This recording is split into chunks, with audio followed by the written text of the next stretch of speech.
Ecco, là io vedo mio padre.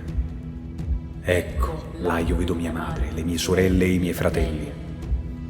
Ecco, là io vedo tutti i miei parenti defunti, dal principio alla fine.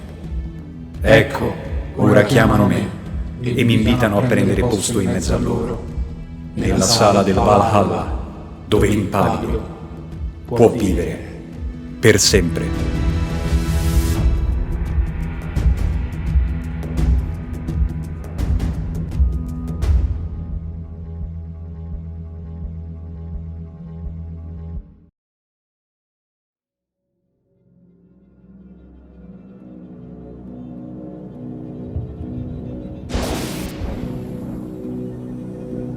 My mother told me someday I will buy galley with good oars, sail to distant shores, stand Una saga, upon the la cosmogonia norrena. Una serie che ha catturato un pubblico vastissimo ed eterogeneo. Vikings ha narrato le gesta di Ragnar Lodbrok, leggendario eroe discendente di Odino e della sua stirpe. La storia di un contadino divenuto conte e infine re guerriero. Una trama in cui la storia dei libri e la mitologia nordica si intrecciano alla vita quotidiana dei protagonisti, alle loro complesse vicende personali e alle loro relazioni familiari. La theme song dei Faverrei, If I Had a Heart, introduce alla prima scena, che trasporta subito lo spettatore nella dimensione di Ragnar.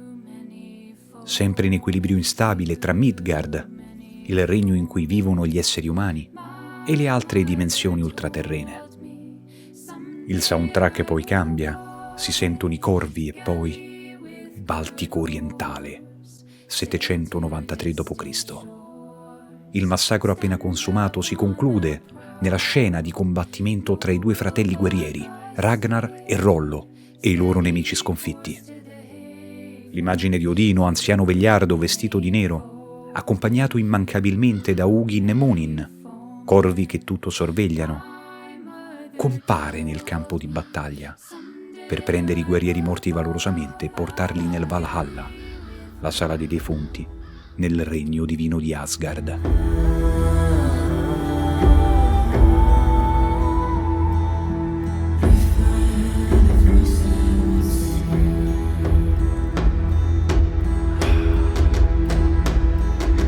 Ragnar assiste incredulo alla scena che solo lui può vedere in quanto prescelto.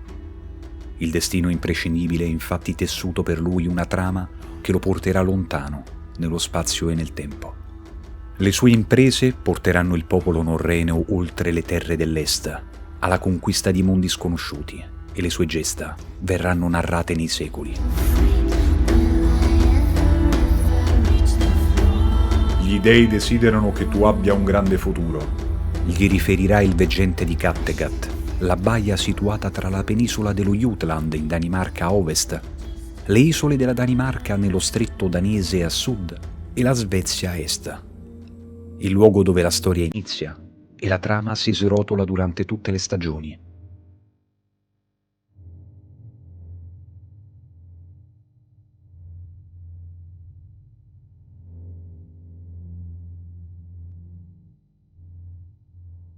La figura di Ragnar è intensa, controversa, persino mistica. La sua evoluzione lo renderà più saggio col passare del tempo e nelle conquiste, in un alternarsi tuttavia di traguardi e cadute.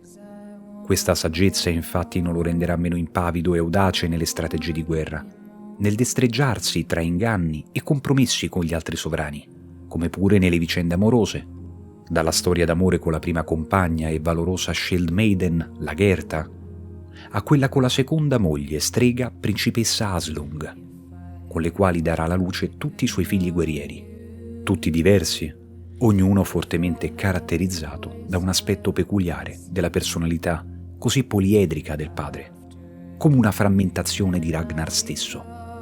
Odino diede il suo occhio per avere in cambio la conoscenza, ma io darei molto di più. Egli confida al primogenito Bjorn la notte prima del rito di passaggio del giovane all'età adulta. Una figura illuminante quanto cruciale nel suo ruolo è quella di Athelstan, monaco cristiano di Northumbria, che in seguito alla razzia del monastero di Lindisfarne verrà catturato da Ragnar, dal quale sarà in primis prigioniero ed in seguito amico, fedele servitore e compagno in battaglia. La sua purezza di spirito e determinazione nelle scelte, seppur generate da infinite lotte interiori, lo renderà un modello da seguire.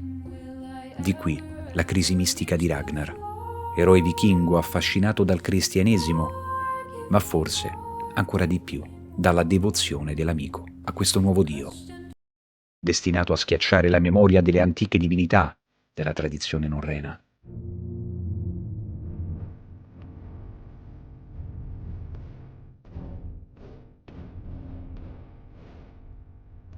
Athelstan, per contro, indosserà il bracciale vichingo e sosterrà di sentirsi pagano a tutti gli effetti, in un susseguirsi di scambi di identità spirituale con il suo re e amico Ragnar, nell'eterno dilemma tra i due mondi, quello cristiano e quello pagano.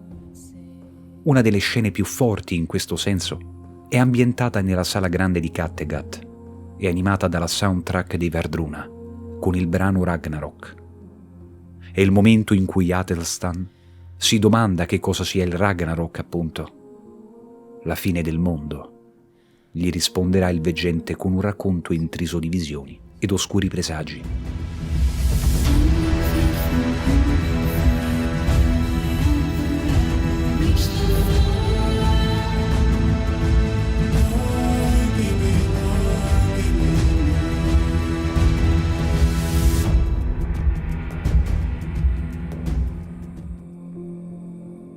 Vikings, come abbiamo anticipato, prende le mosse nel 793 d.C., dalla storia di Ragnar Lodbrok, giovane contadino che vive e lavora insieme alla sua bellissima e coraggiosa moglie Lagertha ed i suoi figli Bjorn e Gyda. La fattoria di Ragnar si trova nel territorio di competenza del villaggio di Kattegat, dominato dal conte Haraldsson. Questi, avido e geloso del proprio potere, ad ogni primavera convince i membri dell'assemblea a partire per razziare e saccheggiare le aride e fredde terre dell'est. Ma Ragnar ha un sogno: navigare nella direzione opposta, cercare terre ad ovest dove nessuno era mai stato e dove si racconta ci siano vaste terre coltivabili. Così Ragnar si riunisce insieme a suo fratello Rollo, forte e temibile guerriero, il suo amico, nonché eccentrico e abile costruttore di barche Floki, e altri amici di sempre, come Leif e Thorstein. Insieme discutono e progettano l'esplorazione dell'Ovest. Così Floki realizza una nave formidabile, in grado di navigare in mare aperto e capace di raggiungere le sconosciute terre agognate dalla straordinaria curiosità di Ragnar. La spedizione parte e dopo le iniziali difficoltà, i vichinghi raggiungono una costa, dalla quale avvistano un edificio abitato. Si tratta dell'abbazia di Lindisfarne, nell'Inghilterra del Nord. Nell'abbazia, un giovane monaco di nome Athelstan guarda con preoccupazione alla tempesta in arrivo dal mare e ben presto si rende conto che tra le onde si nasconde una minaccia ancora più grande. Ragnar e i suoi, una volta scesi a terra, fanno strage dei monaci e razziano qualunque oggetto sacro di valore. Ragnar risparmia la vita ad Athelstan per farne il suo schiavo, ma intuiamo già in questo momento che Ragnar sia profondamente interessato a questo personaggio strano e indifeso, che parla lingue a lui sconosciute e crede assurdamente in un solo dio.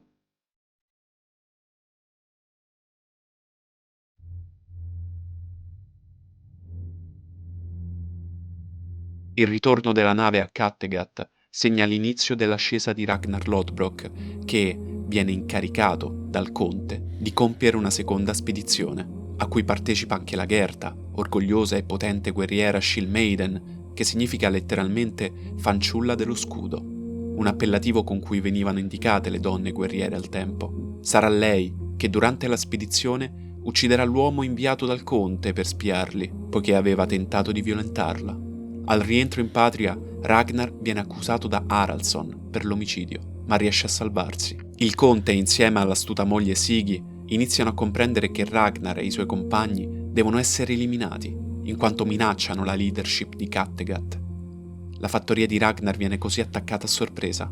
Tutti i presenti vengono trucidati e Bjorn, Gyda, Athelstan, Lagertha e Ragnar, anche se gravemente ferito, riescono a trovare riparo nel rifugio di Floki. Comincia così la caccia a Ragnar Lodbrok. Rollo viene catturato e torturato dal conte per scoprire dove si nasconde suo fratello. E intanto Ragnar, debole e convalescente, medita la vendetta definitiva. Decide quindi di sfidare il conte a duello per risolvere questa faida una volta per tutte. Nell'aspro duello il conte Haraldsson viene ucciso e Ragnar diventa il nuovo Jarl, ossia il nuovo conte di Kattegat. Così si compie un primo passo della storia di questo straordinario personaggio semileggendario. La prima stagione si conclude con i riti funebri in onore del vecchio sovrano, che nonostante le malignità commesse, viene comunque considerato uomo degno di tutti gli onori norreni. I rituali funebri che vengono messi in scena sono ripresi integralmente dalla testimonianza storica di Ahmed ibn Fadan, ambasciatore di origine persiana che nel X secolo raccontò di aver assistito ad un funerale nordico. Ragnar e i suoi tornano nuovamente in Inghilterra, dove si confrontano con Re Elle di Nordambria, figura importantissima nella saga originale di Ragnar, il quale si scontra a più riprese con i norreni guidati da Lodbrok e che infine è costretto a pagare il capo vichingo a peso d'oro per spingerlo ad abbandonare le sue terre. Successivamente il racconto si dipana intorno alle lotte interne tra i vari capi norreni in Scandinavia. Ragnar deve destreggiarsi tra gli interessi del potente re Horik e l'astuto Jarl Borg di Gotland, il quale per la prima volta riesce a mettere Rollo contro suo fratello, istigando gli egoismi e le invidie di Rollo nei confronti del crescente potere di Ragnar. Nonostante quest'ultimo continuerà ad amare suo fratello, tra i due nulla sarà più come prima.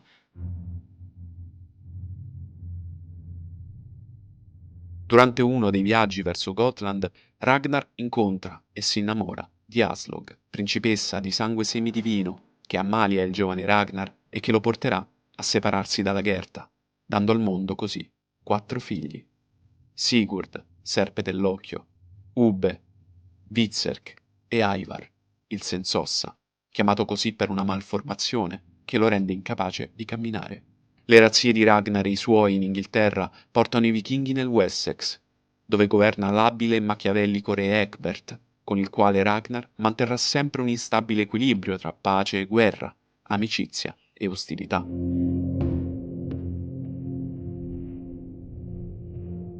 Qui Ragnar trova un avversario degno della sua intelligenza e astuzia politico-militare.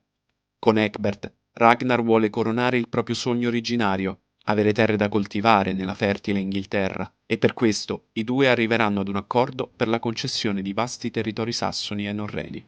Il protagonista si lega in modo crescente ad Athelstan, sempre più combattuto internamente tra le sue origini di monaco cristiano ed il suo presente di guerriero pagano. Intanto Ragnar si destreggia con abilità, riuscendo ad eliminare i suoi nemici e a rafforzare sempre più il suo nome e la sua forza. Ma ogni cosa ha un prezzo. Floki, da sempre amico di Ragnar, uccide Athelstan, poiché invidioso del rapporto che si era instaurato tra i due ed avverso alla ritrovata fede del monaco. Ragnar impazzisce di dolore per la perdita dell'amico, forse l'unico che riuscisse a capire le contraddizioni che riempiono il cuore e la mente del sovrano norreno. Così si isola sempre più dai suoi affetti e dal popolo che gli era sempre rimasto fedele. Deciso ad attaccare e razziare Parigi, probabilmente per sfogare il lutto per la morte di Athelstan, Ragnar raduna le sue truppe e gli eserciti alleati e salpa verso quella che rappresenta una delle più grandi sfide della sua vita. Dopo varie vicissitudini e aspri scontri, Ragnar riesce ad entrare a Parigi con l'inganno, fingendosi morto, riuscendo in un colpo solo ad ascoltare le confessioni dei suoi cari, Bjorn, Lagertha, Rollo e Floki, anch'essi infatti lo credevano realmente morto, e ad espugnare infine la città.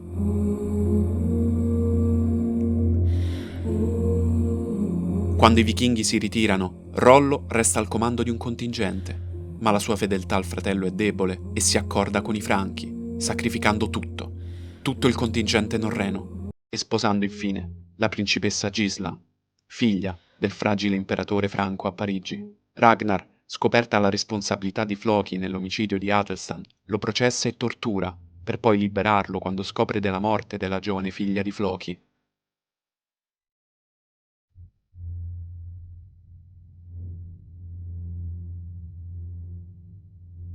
Ragnar organizza una nuova spedizione per attaccare Parigi, ma Rollo aveva previsto i suoi piani e aveva preventivamente convinto i Franchi a fortificare il fiume.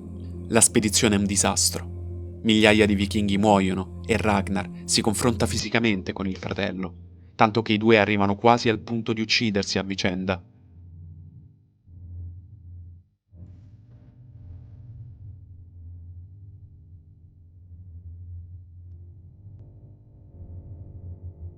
Anni dopo, a Kattegat, Bjorn e Aslog scoprono che Ragnar aveva tenuto nascosto il tradimento di Ecbert del Wessex, il quale aveva sterminato i coloni norreni in Inghilterra. Questa è l'ennesima sconfitta politica, militare e personale di Ragnar, che decide di abbandonare Kattegat, i suoi figli e Aslog.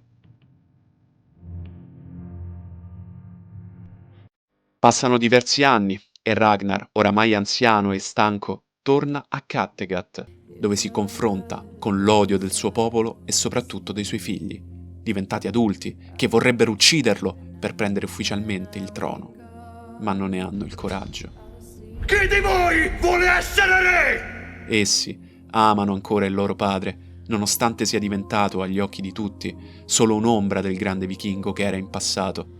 Il tentativo di suicidio di Ragnar fallisce. Così al protagonista non rimane che compiere l'ultimo gesto che gli dei sembrano riservare al suo travagliato destino. Partire.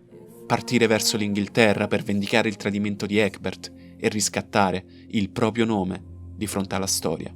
Con 2 sole navi e pochi e malfidati uomini, Ragnar raggiunge le coste inglesi. Con lui però c'è Ivar, il figlio storpio, l'unico che ha deciso di seguire il padre e che in questo momento costruisce un legame speciale con lui. Ragnar non ha intenzione di combattere, bensì si consegna volontariamente a Ecbert, che lo porterà, quasi costretto dagli eventi, all'alleato Reelle, nemico giurato dei Norreni. La permanenza di Ragnar nella corte di Re Ecbert costituisce forse uno dei momenti più profondi e intensi della serie. I 2 sovrani, tanto diversi quanto simili, si confrontano per una notte intera sui grandi temi che hanno condizionato entrambe le loro vite: il potere, il destino, l'esistenza o meno degli dei. Ma quando Ecbert porta Ragnar da Elle, quest'ultimo lo tortura e infine lo getta in una fossa colma di serpenti che avvelenano il vichingo, uccidendolo. Mi rallegra sapere che il grande Odino si sta preparando per il banchetto. A breve potrò bere birra da corna ricurve. L'eroe che entra nel Valhalla non piange la sua morte. Gli Aesir mi danno il benvenuto e do il benvenuto alle Valchirie che mi riporteranno a casa. Con queste parole, nei suoi ultimi istanti di vita, Ragnar Lodbrok svela quello che era il suo astuto e terribile piano fin dall'inizio: sacrificare se stesso per spingere i suoi figli ad una vendetta crudele e spietata. Lo stesso Odino compare ai figli Bjorn, Ubbe, Vizerk, Ivar e Sigurd, informandoli della morte del loro padre. Di lì a poco, infatti, il più grande esercito norreno mai visto sbarcherà in Inghilterra, deciso a distruggere gli eserciti di Elle ed Ecbert.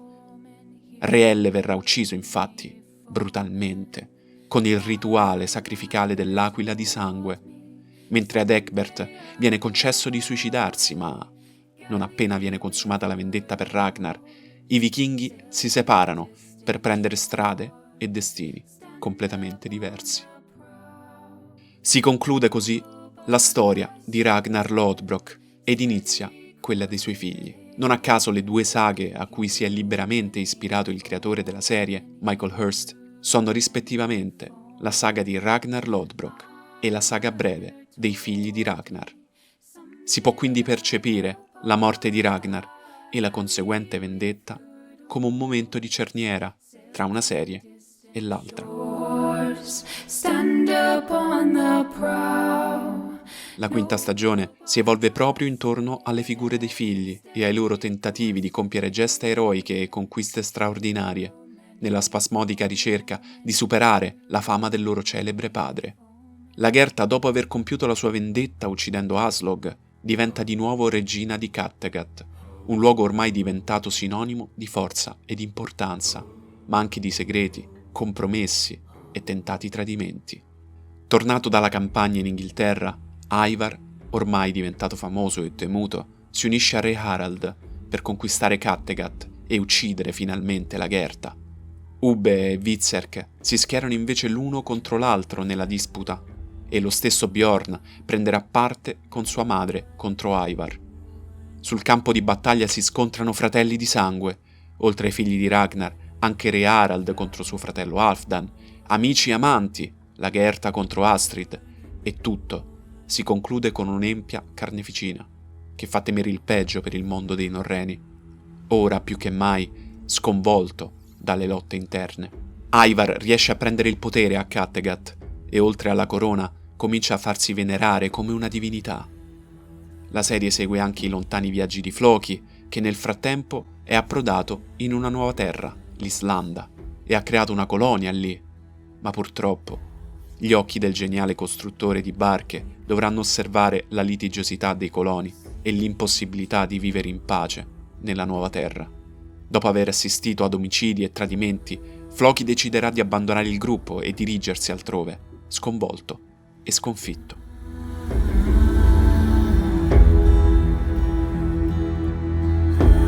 Lagertha, Bjorn e Ubbe, ormai esuli, trovano rifugio in Inghilterra, alla corte di re Alfred, nipote di Ecbert del Wessex.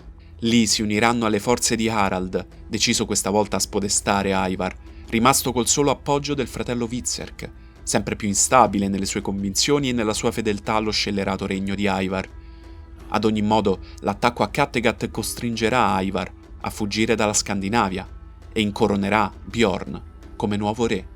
Nella fase finale della serie vediamo l'incontro di Ivar, ormai esiliato, con Oleg, sadico regnante dei Rus di Kiev nell'Europa dell'Est, e le pretese di quest'ultimo sulla Scandinavia. Bjorn vive invece il difficile e pesante fardello del potere, mentre Ubbe ricerca il sogno del padre di trovare nuove e incontaminate terre da occupare e coltivare. Vizerk invece sembra più tormentato riguardo al suo destino. Finisce per cadere in un vortice di dipendenze da alcol e droghe che lo porteranno a uccidere l'amata e famosa Lagertha.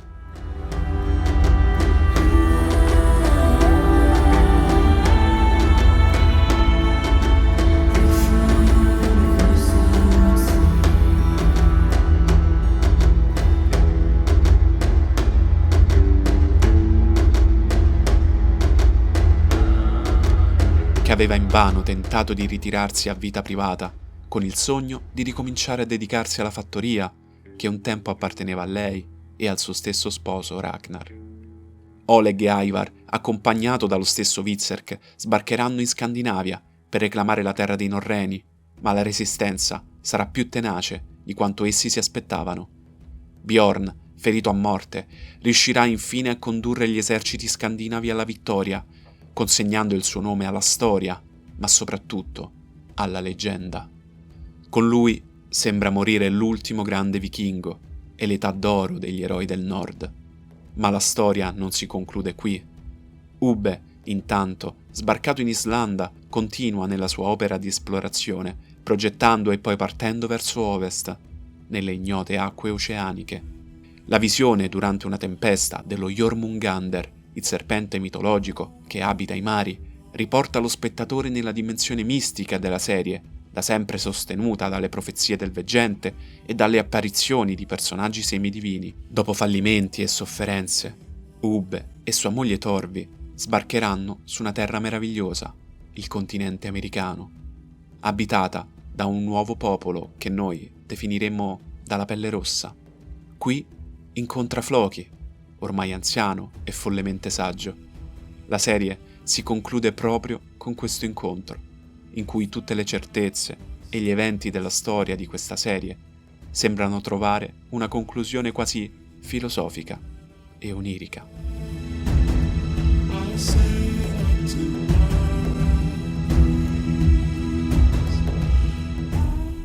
La serie è scritta e sceneggiata da Michael Hirst per la rete canadese di History.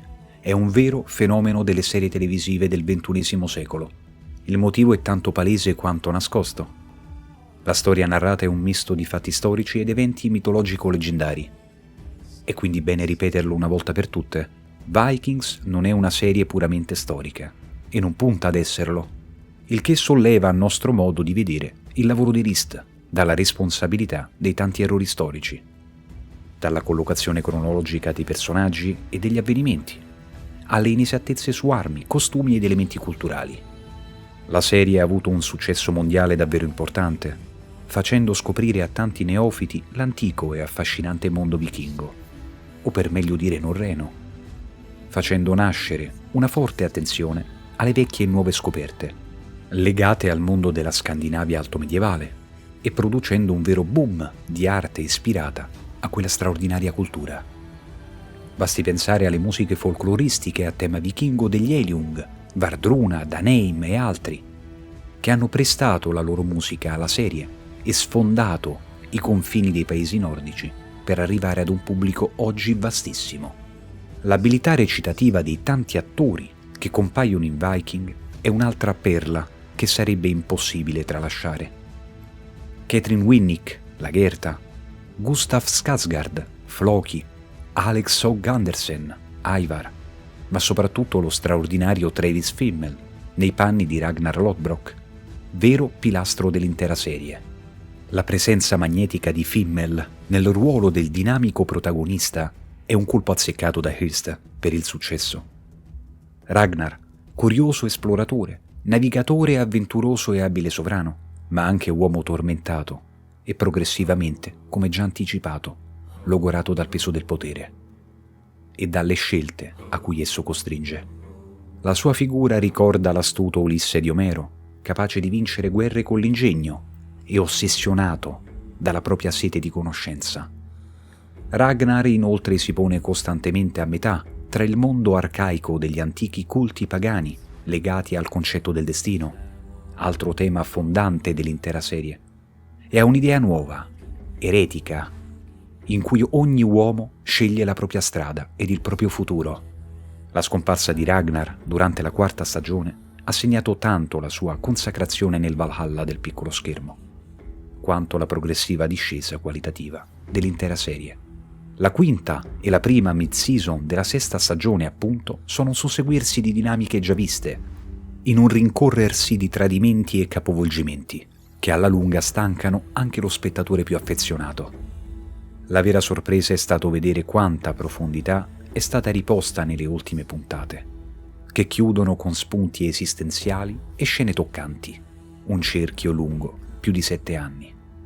Vikings è stato un viaggio a cui abbiamo avuto il piacere di partecipare, un viaggio di ferro e fiamme, di sangue e carne, un viaggio nelle profondità degli animi umani, che così spesso somigliano alle scure e inquiete acque dei mari del nord.